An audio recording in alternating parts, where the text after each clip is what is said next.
පුතා අදත් සීයක් ගැහුවා.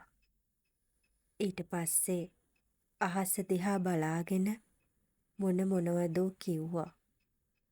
මං හිතන්නේ එයා ඔයාව හෙව්වා. දුවත් සීමාවාසික පත්වීම අරන් අනුරාධපුරේ ගියා.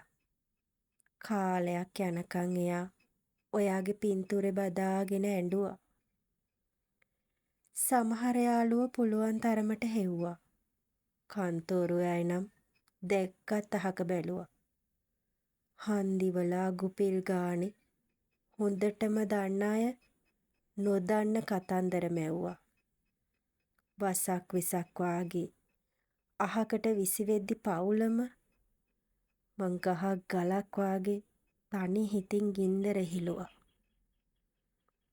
නොකල වරදකට වන්දි ගෙවන්න ඔයා ඉක්මන් වුණා. උගුල් අටවපු අය අගුල්ලාගෙන හිටියා.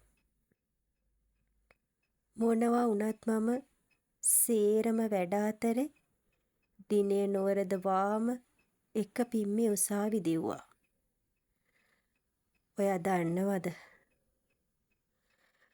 15 අවුරුද්දකට පස්සේ තීන්දුව ආවා.